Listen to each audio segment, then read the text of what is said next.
Peter, George, Daisy और Robbie चारों दोस्त अपने कॉलेज की लाइब्रेरी में बैठे थे। तभी पीटर लाइब्रेरी के एक शेल्फ में हिस्ट्री की एक बुक ढूंढने लगा। तभी हिस्ट्री की एक बुक शेल्फ से अचानक नीचे गिर गई। अरे वाह, इसे ही ढूंढ रहा था और ये खुद ही मेरे सामने आ गई। वरना इस लाइब्रेरी में तो किसी किताब को ढूंढना इतना मुश्किल है जैसे नमक के पहाड़ में सुई। पीटर उस किताब को लेकर अपने दोस्तों के पास चला गया। वो पन्ने पलटते हुए उस किताब को पढ़ ही रहा था कि तभी उसे उस किताब के तीसरे पन्ने पर एक फोल्ड किया हुआ पेज मिला। और जैसे ही उसने उस पेपर को खोला तो उस पेपर में पेंसिल से प्लस बनाकर उस पेपर को 4 हिस्सों में बांट दिया था, जिसमें से 2 साइड्स में बड़े बड़े वर्ड्स में यस लिखा था और बड़े बड़े वर्ड्स में नो लिखा था, बाकी की 2 साइड्स में। पीटर को उसे देखकर कुछ समझ नहीं आया, इसलिए उसने उसे वहीं रख कर पेज पलट दिया। लेकिन वो पन्ना पलटते हुए हवा के कारण वो पन्ना जॉर्ज के पैरों के पास आकर गिर गया। जॉर्ज ने उस पेज को उठाया। अरे, ये तो चार्ली चार्ली है, लेकिन यहाँ कैसे आया? चार्ली चार्ली, ये क्या है? अरे ये कुछ खास नहीं, बस एक गेम है। इंटरनेट पर देखा था मैंने। लोग इसे खेलकर आत्माओं से बातें करते हैं जिनका इस दुनिया में कोई अस्तित्व ही नहीं है। सब बकवास है। तुम्हें कैसे पता ये सब बकवास है? शायद इससे हम सच में आत्माओं से कनेक्ट कर सकते हो। तुम लोगों को समझ नहीं आता क्या? ये लाइब्रेरी है। इतनी देर से यहाँ पर चिल्ला चिल्ला कर शोर कर रहे हो। तुम्हें बातें करनी है तो बाहर चले जाओ यहाँ से। इतनी देर से सबको डिस्टर्ब कर रहे हो। अब सॉरी मैम, हम सब चले जाते हैं यहाँ से। डेजी अपने हाथ में उस पेज को लेकर वहाँ से जाने लगी। तभी उसके दोस्त भी उसके पीछे पीछे बाहर आ गए। देखो, मुझे तुम्हारे बारे में तो नहीं पता, पर मुझे ये गेम ज़रूर खेलना है, इसीलिए आज रात को ये गेम मैं अपने घर में ज़रूर खेलूंगी। अगर तुम में से किसी को ये ज्वाइन करना हो तो वो मेरे साथ आ सकता है। आ सकता है नहीं, आना ही पड़ेगा, क्योंकि इसे तुम अकेले नहीं खेल सकती। इसे खेलने के लिए कम से कम 2 लोग चाहिए।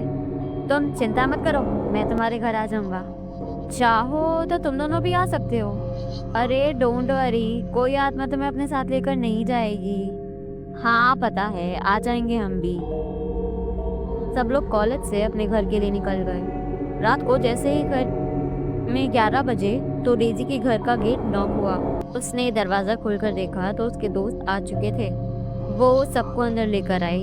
डेजी ने सबके लिए स्नैक्स बनाकर रखे थे। उन्होंने स्नैक्स खाए और जॉर्ज ने अपने बैग में से उसी पेपर को निकाला। खाना पीना बहुत हो गया, अब असली खेल शुरू करते हैं। डेजी, मुझे 2 पेंसिल दे दो प्लीज। डेजी ने जॉर्ज को 2 पेंसिल लाकर दी और जॉर्ज ने उन्हें पेपर पर बने प्लस के साइन पर रख दिया। देखो, अब मैं ये गेम शुरू करने वाला हूँ और चाहे कुछ भी हो जाए, लेकिन गेम स्टार्ट होने के बाद हमें एक दूसरे का हाथ बिल्कुल भी नहीं छोड़ना है। जहाँ तक मैंने देखा है कि अगर किसी ने भी ऐसा करा तो हमारे लिए बहुत मुश्किल हो सकती है। चलो सब एक दूसरे का हाथ पकड़ लो। जॉर्ज ने बीच में उस पेपर को रखा और वो सभी उस पन्ने के इर्द गिर्द एक गोल घेरा बनाकर बैठ गए। तभी जॉर्ज ने कहा, चार्ली चार्ली, क्या तुम यहाँ हो? जॉर्ज के ऐसा कहने पर उस पेज पर रखी पेंसिल पर कोई हलचल नहीं हुई। तो जॉर्ज ने फिर से कहा, चार्ली चार्ली, क्या तुम यहाँ हो? इस बार भी जॉर्ज के ऐसा पूछने पर वहाँ कोई हलचल नहीं हुई। तभी रूबी ने उसका मजाक उड़ाते हुए कहा, कोई चार्ली नहीं है यहाँ पर, छोड़ो ये सब बकवास है। मुझे तो बहुत नींद आ रही है। मैं तुम्हारे रूम में सोने जा रही हूँ डेजी। इससे पहले कि जॉर्ज उससे कुछ कहता, रूबी वहां से हाथ छुड़ाकर चली गई। ये क्या बकवास किया तुमने? तुम्हें पता है ना ये कितना डेंजरस हो सकता है। हाथ क्यों छुड़ाया तुमने? अरे कुछ नहीं है यार, रिलैक्स कर। तुझे यकीन नहीं होता ना, तो देख अभी मैं करके दिखाती हूँ। चार्ली चार्ली, क्या तुम यहाँ पर हो? देखा, कोई भी नहीं है। ओह शिट, कोई स्पिरिट है यहाँ पर। तुमने क्या किया रूबी? अब बैठो यहाँ पर, वरना बहुत बड़ी मुसीबत हो जाएगी। रूबी फिर से उस घेरे में जॉर्ज और डेजी का हाथ पकड़कर वहां बैठ गई, डर के मारे। तभी डेजी ने पूछा, आगे की स्टोरी अगले वीडियो